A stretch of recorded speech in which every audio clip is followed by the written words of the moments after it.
Abu Dhabi की jail के अंदर कोर्ट का कैप्टन जाता है 14 फरवरी 2025 की रात। वहां जाने के बाद महिला सेल में जाता है जहां पर महिला कैदी होती हैं। उनमें में से एक महिला कैदी होती है जिसका नाम शहजादी होता है। शहजादी को बुलाया जाता है, उसको एक संदेश दिया जाता है। शहजादी से कहा जाता है कि तुम्हारा समय पूरा हो गया है, अगले 24 घंटे के अंदर तुम्हें कभी भी किसी भी समय फांसी दे दी जाएगी। जैसे ही उस लड़की ने ये बात सुनी वो एकदम सन्न रह जाती है, सोचने पर मजबूर हो जाती है।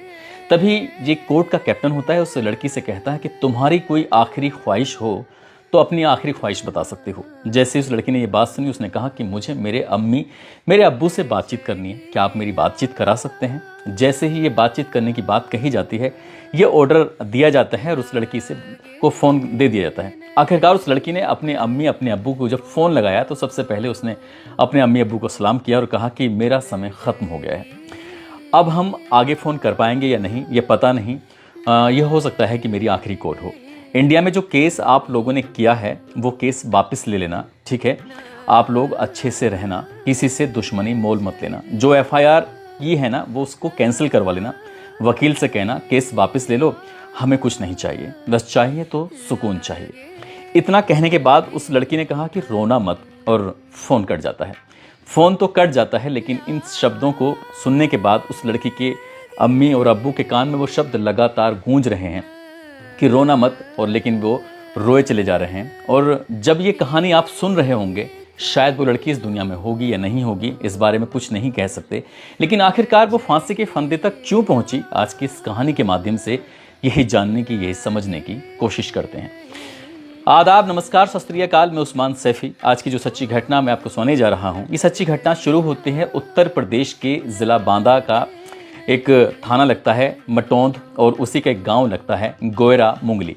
दरअसल शब्बीर खान के घर में जन्मी एक लड़की जिसका नाम रखा जाता है शहजादी। शहजादी देखने में बहुत ज़्यादा अच्छी होती है, सुंदर होती है, और बहुत एक ऐसी लड़की जो अपनी अम्मी अपने अब्बू का ख्याल रखने वाली होती है। वो छोटी ज़रूर थी लेकिन ख्याल बहुत रखती थी। जब वो 8 साल की थी, एक दिन वो रसोई के अंदर जाती है, 8 साल की उसकी उम्र थी, कि पानी था वो खोल रहा था। अम्मी उस रसोई से कुछ दूरी पर थी। उसने कई बार अपनी अम्मी को आवाज़ लगाई कि अम्मी पानी बहुत ज़्यादा उबल रहा है, खोल रहा है, क्या करना चाहिए। उस लड़की ने कुछ समझदारी दिखाते हुए उस पानी की उस पतीले को उठाया, और उठाने के बाद जैसे ही ज़मीन पर रखने की कोशिश की वो पतीला हाथ से छूट जाता है, और ऐसा छूटता है कि उसके अंदर से पानी जब निकलता है तो पानी का छपाक उस लड़की के चेहरे पर आकर गिर जाता है। यानी कि चेहरे का इतना जो हिस्सा होता है वो पूरी तरह से जल जाता है, और उस लड़की की चीखें निकलनी शुरू हो जाती हैं। जैसे ही उस 8 साल की लड़की यानी कि शहजादी की चीखें निकल रही थी, उन चीखों को सुनने के बाद जो आसपास के लोग होते हैं वो दौड़ कर आते हैं। उस लड़की के अम्मी और अब्बू तक भी खबर पहुंच जाती है। वो आते हैं, और आने के बाद क्योंकि ये परिवार बेहद गरीब परिवार है, ज़्यादा स्थिति अच्छी है नहीं, उस लड़की को यहाँ से तुरंत ही डॉक्टर के पास लेके जाते हैं। क्योंकि पैसे इतने ज़्यादा अच्छे थे नहीं, इसलिए उस लड़की का इलाज बहुत अच्छे ढंग से करा नहीं पाए। जो चेहरे पर पानी गरम गरम खोलता हुआ गिरा था वो दाग हमेशा हमेशा के लिए उसके चेहरे पर बन जाता है। लड़की धीरे धीरे करके बड़ी होने लगती है, और जब बड़ी हो रही थी तो उसके जो चेहरे पर जो दाग था, यानी कि उसके जो यहाँ से आधे चेहरे पर दाग था, वो कभी मिट नहीं पाया, और उसने उस चेहरे के दाग के साथ ही जीना सीख लिया था। पढ़ाई कर रही थी, पढ़ने में होशियार थी, कहना बहुत मानती थी, सब कुछ उसकी ज़िंदगी में ठीक ठाक चल रहा था। जैसे जैसे वो आगे बढ़ रही थी वैसे वैसे उसकी ज़िंदगी में भी खुशियाँ आने वाली थी, लेकिन आती नहीं थी। घर पे कोई उसके लिए रिश्ता आता ज़रूर था लेकिन टिक नहीं पाता था। लड़की का चेहरा देखते थे और लड़की के चेहरे को देखकर मना कर दिया करते थे। लेकिन उस लड़की ने जीना सीख लिया, और उसके बाद उसने एक आसपास में ही एक समाज सेवी संस्था होती है जिसका नाम था रोटी बैंक। रोटी बैंक से जुड़ जाती है और लोगों की समाज सेवा करना शुरू कर देती है। बात है साल 2020 की। फेसबुक के पन्ने पलटते पलटते कभी उत्तर प्रदेश के आगरा के मंडी थाना के रहने वाले मोहम्मद उजैर से उसकी बातचीत का सिलसिला शुरू हो जाता है। उसको पता ही नहीं चलता, और बातचीत जब हो रही होती है तो बातचीत के सिलसिले में उसकी दोस्ती कुछ गहरी हो जाती है। वो अपनी ज़िंदगी की जो पुराने पन्ने थे, अपने इतिहास के बारे में उससे रूबरू कराती है। और वो उसने क्योंकि अपने जो चेहरा था उसने कभी ढका नहीं, उसने उस चेहरे के साथ ही जीना सीख लिया था। मोहम्मद उजैर ने जब उसके चेहरे को देखा उसने कहा कि तुम तो ठीक हो सकती हो, तुम्हारे सामने तो बहुत अच्छे ऑप्शन हैं, तुम चाहो तो मेहनत कर सकती हो। उसको वो लगातार मोटिवेट भी करता रहता था। एक दिन उसी के फूफी और फूफा जो कि यूनाइटेड अरब अमीरात के आबू धाबी शहर में रहते थे, जिनके नाम होता है फैज़ और नादिया बताए जाते हैं कि वो अबू धाबी में प्रोफेसर होते हैं। उनको ज़रूरत थी एक हाउसमेट की, इनकी एक ऐसी लड़की की ज़रूरत थी जो उनके घर पर रह के उनके सारा काम कर सके और जो उनके जैसे वो काम पर निकल जाएं तो बाकी उनके घर की पूरी जिम्मेदारी उठा सके।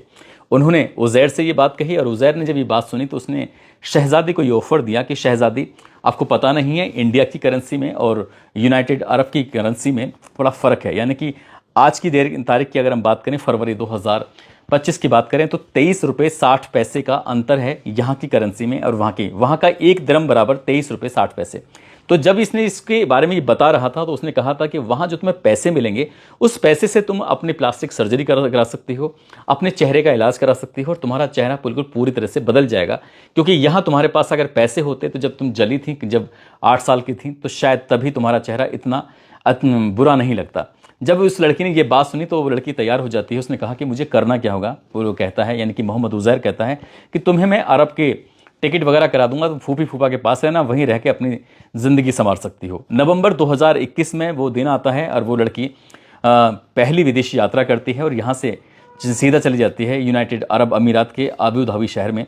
जब वो वहाँ जाती है तो कुछ दिन के बाद पता चलता है कि जो उज़ैर है उसकी जो फूफी है जिसका नाम नादिया होता है, नादिया प्रेग्नेंट हो जाती है और नादिया को जुलाई 2022 में एक लड़का पैदा होता है, बेटा पैदा होता है और उस बेटे की देखभाल करना ही इस लड़की को, इनकी शहजादी को बुलाने का मकसद रहा था। जब ये बच्चा पैदा होता है तो इस घर में बड़ी खुशियों के गीत गाए जाते हैं, सब कुछ उसकी ज़िंदगी में ठीक ठाक चल रहा था। और 6 दिसंबर 2022 को इसको एक टीका लगना था और जैसे ही टीका लगता है, टीका लगने के बाद क्योंकि जो इस बच्चे की माँ होती है वो अपनी ड्यूटी पर चली जाती है, घर के अंदर शहजादी थी 4 महीने 20 दिन का वो बच्चा था नादिया का, साथ ही नादिया की यहाँ पर सांस भी रुकी हुई थी।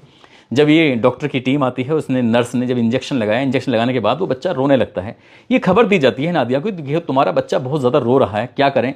वो कहती है कि ये तो एक सामान्य सी बात है, जब इंजेक्शन लगता है तो हो सकता है कि उसको दर्द वगैरह हो रहा हो, परेशान होने की ज़रूरत नहीं है, आराम से उसको दूध पिलाओ और वो सो जाएगा। जैसे ही उसको सुलाया जाता है वो बच्चा सो जाता है।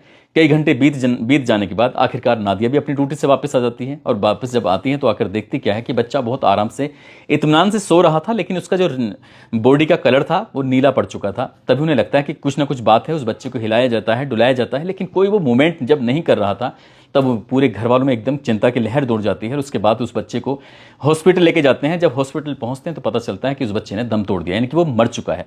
बच्चा मर जाता है। अब ये बात उसके या नादिया के पति फैज़ को पता चल जाती है। फैज़ भी जब हॉस्पिटल पहुंच जाता है तो उसने हॉस्पिटल वालों पर आरोप लगाया, वहाँ के जो स्टाफ था उनसे कहा कि तुमने हमारे बच्चे के साथ कुछ ना कुछ ऐसा गलत किया है जिसकी वजह से इसकी मौत हुई है। अब वहाँ पर काफ़ी कहासुनी हो जाती है। ये वापस घर लौट के आ जाते हैं और घर लौट के आने के बाद लगभग 36 घंटे बीत जाते हैं, लेकिन उस बच्चे का कोई पोस्टमार्टम वगैरह नहीं कराया गया था। ये जानने की कोशिश नहीं की गई थी कि आखिरकार इसके साथ हुआ क्या है, इसकी मौत का मेन कारण क्या है। और उस बच्चे के जो कफन दफन था वो सब कुछ करा दी जाता है। अब नादिया की कहीं ना कहीं दुश्मनी सी बन जाती है शहजादी से कि तुम्हारी लापरवाही से ही मेरे बच्चे की मौत हुई है। अब आए दिन किसी न किसी बात को लेकर कहासुनी हो जाती है। कहासुनी लगातार बढ़ रही थी। इस बात को लगभग 57 दिन का समय बीत जाता है और जब 57 दिन का समय बीत जाता है तो तब नादिया का गुस्सा और भी ज़्यादा चरम सीमा पर पड़ जाता है। और हद तो तब हो जाती है जब उस लड़की की यानी कि शहजादी के साथ मारपीट की जाती है। मारपीट करने के बाद उसको ये करने के लिए मजबूर कर दिया जाता है कि तुमने इस बच्चे की, तुम्हारी वजह से, तुम्हारी लापरवाही की वजह से इस बालक की मौत हुई है। और इस बात के लिए ये भी